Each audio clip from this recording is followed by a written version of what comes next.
euskarazko komunikabideetan bere alegin egiten zen. Ez da gauza bera gertatzen, ez marka komertziala handiekin, kutxak eta gurean ez da etorreko Coca-Cola, egiten publizitateak, gaur egun artez etorri ez, baina bai hemengo marka handiak izango dutenak eta kutxak etorrelakoak, hori izugarri ditzi dute fakturazioa, eta era berean instituzioetan, bai fotolorentzak edo diputazioak edo gainezekoen, horietan eraso jetxida eta guzti horren ondorioa izan da pixkat errealizatzea. Horrez gain, dago instituzioen jokabidea, azkeneko urte horretan. 2008 krisia sortzen denetik, instituzioetatik ere, mezu etengabe da bata, dirurik ez dagoela, eta rekorteak egin gabe amorizu beharra. Eta euskal kulturgintza eta euskarazko erebideak ez daude hori kanpo.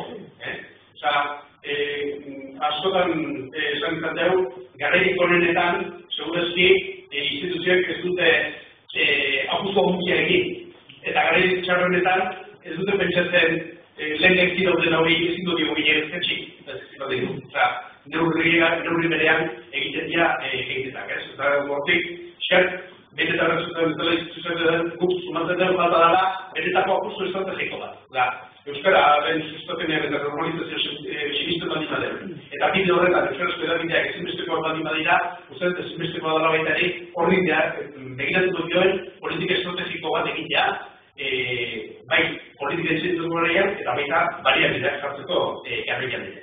Eta hori ikusten erika eta lagertatzen. Ez, berez, oikoak izaten diren diru laguntza bideetan, ez aparte fisikoenari aurre egiteko gertatzen diren bestelako plan edo bestelako bideetan. Egoera guzti horretan, esan dizudan bezala, egoera zaila izanik, oso argi denankan, urrantz horri bat egin egin duela. Eta horretak, beste pausu bat eman behar genuela aurrera. Zarraitu behar genuela, gure bide horretan, erabide sustapen nengo lan horri hori indatzen jarraitu behar genuela.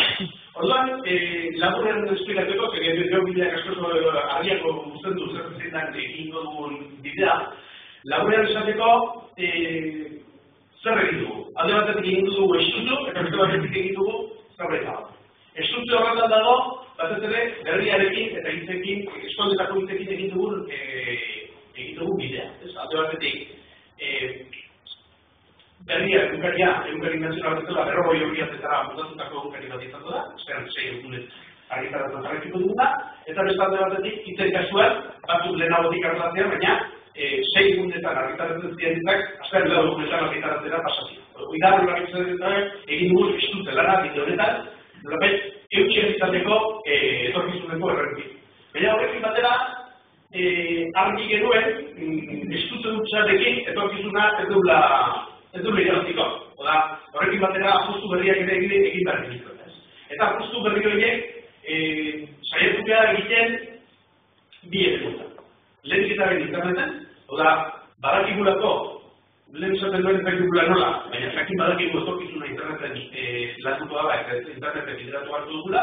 Orduan, horri begira, inbertsio gehiago egitea dagokigu neurondi batean interneten, nahiz eta difusarrerak momentu honetan hortik ezetorri eskeneratu ez.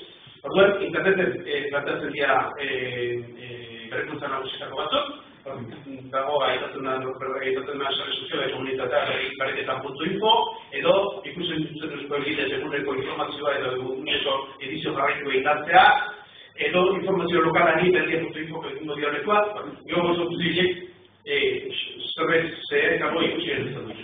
Eta beste alde batetik, paperean ere horretz berri bat egin izan dugu. Horretz berri bat egin izan dugu, momentu honetan, nahiz eta papera politikorik bera datorren tresna bat izan, formatu bat izan, hori baita momentu honetan dirua ere generatzen duen bakarra gure kasu hori. Interneten ez datorren hori, paperean horreinik, artideunek egiten ditugu, salmenta batzu da daude, publizitate etxe egiten da, baina publizitate bat sortu egiten da, eta horrek baliabide batzuk ematen dizkigu izan da. Eta hor, beti izan dugu nola beteko utxuta bat. Landu izan dugu berriaren bidez informazio nazionala, landu dugu hitzekin eta eskualde batzuetan informazio lokala, baina beti gertu zaigu informazio, herrialde mailako informazio bat ere urruti, bat zegoela, bagenukoela nitxo bat lantzeko, zegoela egedes bat ere horrelako eremu horretako edabideak konsumitzeko eta izateko, eta eskat gure apostua da momentu honetan, eta bilarko izatu da, lehen ostiraletan argitaratzea herrialde bakoitzean astekaritza. Oda, hortik dira, Gipuzkoan, Araban, Nafarroan eta Ipar Euskal Herrian, bakoitzean hitza bat eskat bertako errealitatea jasoko dira. Eta hori da, nagusiki eskat egingo dugun aurrera pausoa edo egingo ditugun berrikuntzak gaur eta bilarra artean, aurkezten hasiko garenak, eta ondore ikusiko duen bidean ikusiko zuten. Baina ez da hori bakarrik, bat eman dizutu ez. Ez da hori bakarrik. Hau da, bi aste barru ere proiektu berri bat ere aurkezteko tangia. Eta hori gintzen da, hemen ikusten duten irrien lagunak.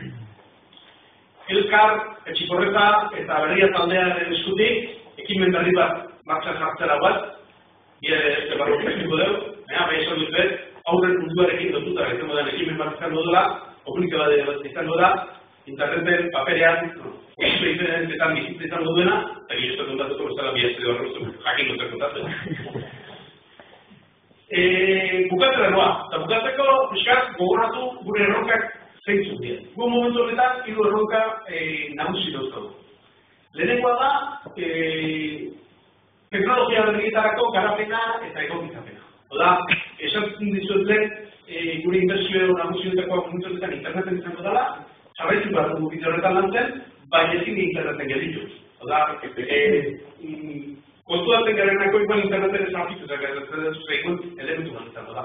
Guain, telefono mugikorrean egon bat du, eta iPaden egon bat du, eta liburu elektronikoan, eta eskeritzen da gaitu gehiagotan. Bueno, berri ezotea lanean ari da, urrengo hilabetetan, tresneria berri horietan ere nolabait egokituta eta behar bezala egonak izateko. Horrek bere esfortzu eskatuko du, eta bere arekin hori ere egiten erik momentu nola.